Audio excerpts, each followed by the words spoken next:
Bonjour, je suis Leïla Lefebvre. Je vais vous présenter mon projet qui s'intitule La place de la prophylaxie primaire par itraconazole chez la personne vivant avec le VIH en zone d'endémie d'histoplasmose à l'ère des antirétroviraux de haute efficacité. C'est un travail qui a été encadré par Antoine Adeni. Donc vous le savez, en Guyane, l'histoplasmose disséminée, c'est une maladie tropicale négligée qui a une forte morbimortalité. Et c'est pour ça que l'OMS l'a inscrite au rang des infections fongiques prioritaires.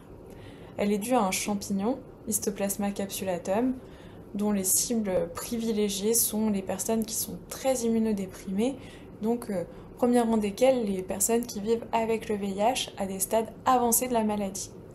Chez ces personnes-là, le taux de létalité, il est important, il peut aller de 10 à 50% selon les séries.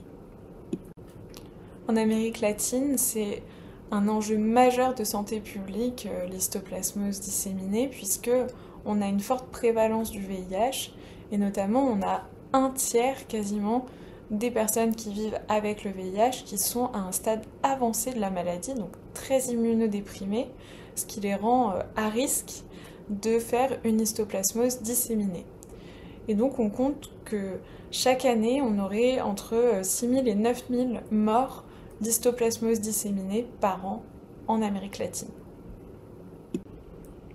C'est pour ça que dans les années 2000, au moment où on avait plein de patients qui mouraient du sida, donc qui mouraient principalement des infections opportunistes, il y a donc les scientifiques, notamment l'IDSA, a recommandé qu'on prescrive une prévention par un antifongique qui s'appelle l'itraconazole à toutes les personnes qui étaient très immunodéprimées, moins de 150 CD4, et qui vivaient dans des zones où circulait l'histoplasmose. Mais tout a changé en 2013 avec l'avènement des antirétroviraux de haute efficacité qu'on commencé à mettre à tous les patients qui vivent avec le VIH. Et donc là, on a réduit de manière drastique la période de risque d'attraper une infection opportuniste, et notamment l'histoplasmose disséminée. Et pourtant, ce que nous montre l'exemple de la Guyane, c'est que c'est une question qui est toujours pas tranchée. Il y a encore des médecins qui considèrent que la prévention par itraconazole, elle est utile. Notamment, ça va être beaucoup plus les médecins de Saint-Laurent parce que probablement ils ont une population qui a moins d'accès aux soins. Alors que, de manière schématique, les praticiens de l'île de Cayenne vont plutôt être en défaveur de l'utilisation de cette prévention par itraconazole en se disant que on a des traitements antirétroviraux très efficaces qui limitent vraiment le risque et puis on rajoute des comprimés donc on diminue le risque d'observance. Donc, y a-t-il toujours une place pour la prévention primaire par itraconazole chez la personne qui vit avec le VIH en zone d'endémie d'histoplasmose à l'ère des antirétroviraux de haute efficacité? Alors, notre étude, c'est une étude quasi expérimentale. On a essayé de comparer donc, les patients qui avaient reçu l'itraconazole en prévention contre ceux qui ne l'avaient pas reçu, et elle était multicentrique puisqu'on allait regarder donc le centre de Saint-Laurent, de Cayenne et les CDPS. Elle est rétrospective entre janvier 2013 et jusqu'à janvier 2023. Notre source de données, c'était la cohorte de personnes vivant avec le VIH de Guyane, qui s'appelle DATAIDS, et on a complété les informations manquantes essentielles à l'étude depuis le dossier des patients quand il y en avait besoin. Les patients qui étaient éligibles, c'était des personnes qui vivaient avec le VIH qui n'étaient pas contrôlées, donc il y avait une charge virale qui était supérieure à 100 copies par millilitre, et il fallait qu'ils n'aient pas eu d'antécédents d'histoplasmose et qu'ils ne reçoivent pas actuellement de traitement anti-histoplasmose à l'inclusion. Bon, ils devaient être suivis pendant au moins 18 mois après l'inclusion. Ces 4 lignes représentent 4 exemples de patients qui vont être inclus à des moments différents de l'étude qui vont recevoir un début d'antirétroviraux à des moments différents.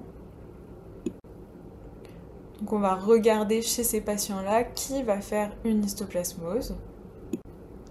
Et on va regarder qui a été exposé à l'itraconazole en prévention.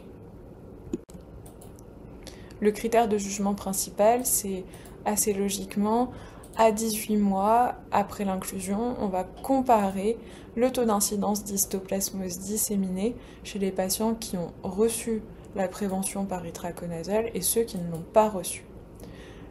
Les critères de jugement secondaire, je ne vais pas les détailler ici, on en reparlera pendant les résultats. Alors les statistiques, elles étaient très standards. La seule chose un petit peu originale, c'est qu'on a utilisé un score de propension. Le score de propension, c'est schématiquement la probabilité de recevoir le traitement qu'on teste dans une étude. Donc, dans notre cas, j'ai un score de propension qui est plus élevé si je viens de Saint-Laurent-du-Maroni, si j'ai des CD4 qui sont très faibles. Donc une fois que j'ai classé tous mes patients inclus dans l'étude selon ce score de propension, eh bien après je vais pouvoir faire des groupes, les appareiller ces patients en fonction de leur niveau de score de propension. Et donc je vais créer une nouvelle population qui, en excluant des patients, qui me permettra vraiment d'avoir le même nombre de patients qui n'ont pas reçu de prévention et ceux qui ont reçu une prévention et surtout des patients qui seront beaucoup plus comparables. La cohorte d'ATEDS, en fait, elle comportait 6400 patients environ. On en avait 1122 qui répondaient aux critères d'inclusion et parmi ces 1122, il y en avait 105 qui ont effectivement été traités par itraconazole en prévention. Au moment de l'inclusion, on a des patients qui vont être très différents en fonction de s'ils ont été exposés à l'itraconazole en prévention, c'est la colonne de droite, ou s'ils n'ont pas été exposés à l'itraconazole en prévention, c'est la colonne de gauche. Les chiffres clés que je voudrais vous montrer, c'est on voit qu'il y a 42% des personnes qui ont reçu l'itraconazole en prévention qui sont originaires du Suriname, contre plutôt 42% du côté qui n'ont pas reçu de prévention qui sont originaires d'Haïti. On a chez les patients qui ont reçu la prévention par itraconazole un taux de CD4 médian qui est bien plus faible que chez ceux qui n'ont pas reçu de prévention, c'est logique, hein, on s'en doutait.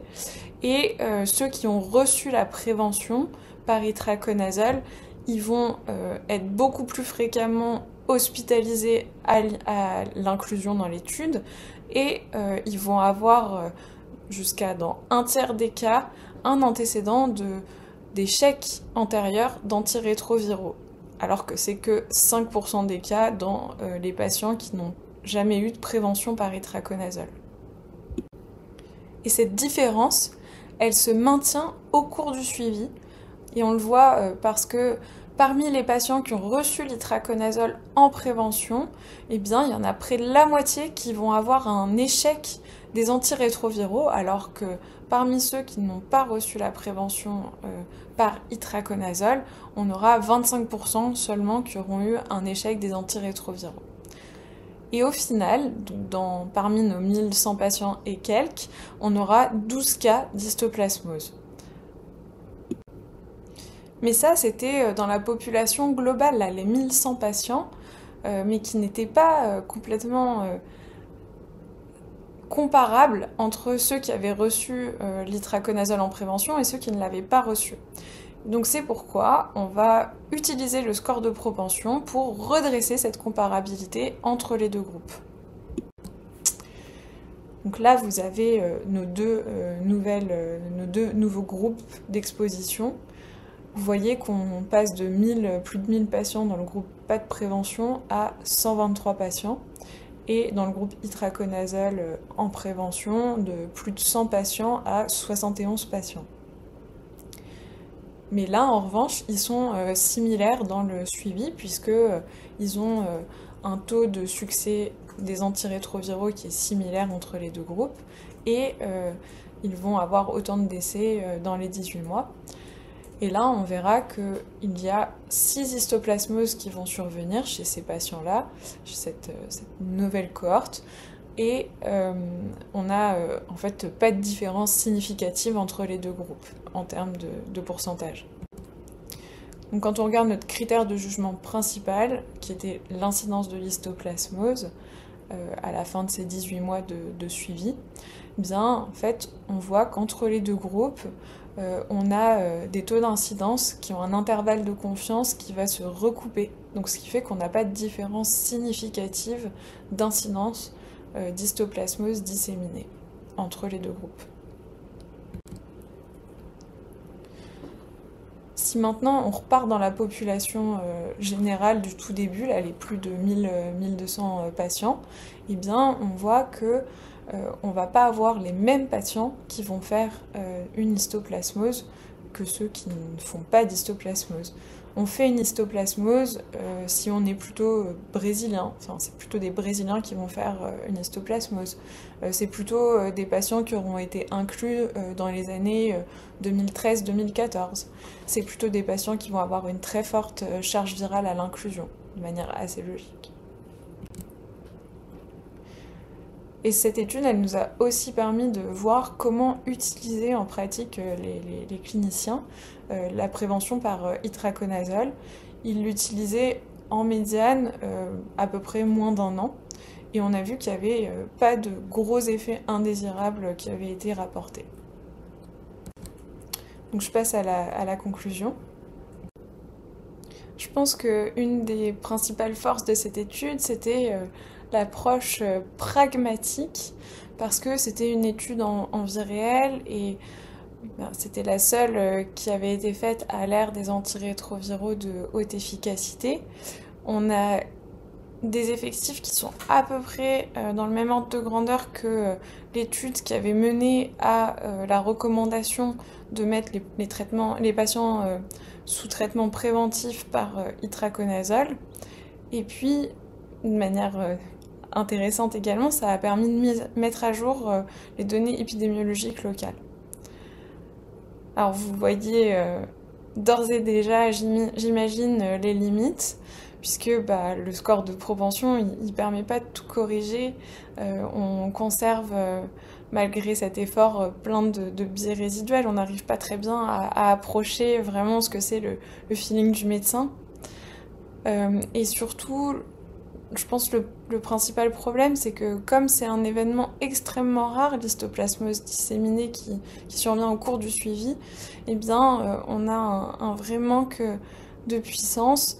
Et donc, on n'arrive pas très bien à s'assurer que les patients, il n'y a pas de différence entre les deux groupes, entre la prévention et l'absence de prévention par itraconazole en termes d'incidence de l'histoplasmose.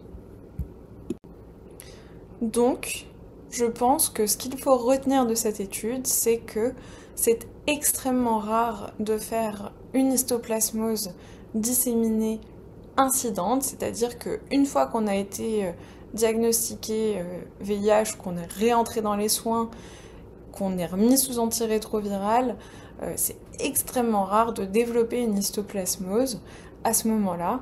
Et même si on développe une histoplasmose, en tout cas, elle semble pas plus sévère si on les diagnostique seulement pendant le suivi.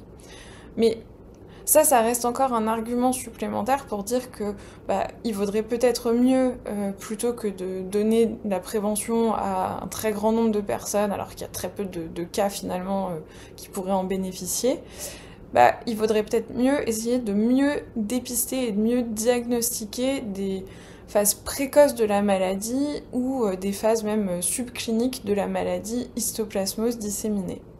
Donc ça passerait par les fameux tests antigéniques qu'on a du mal à se procurer en Guyane, comme vous le savez. Et donc je terminerai ma présentation en disant qu'il faut peut-être remettre en question ce vieil adage, et que là, pour l'histoplasmose, mieux vaut guérir que prévenir. Je vous remercie pour votre attention et je reste disponible si vous avez des questions.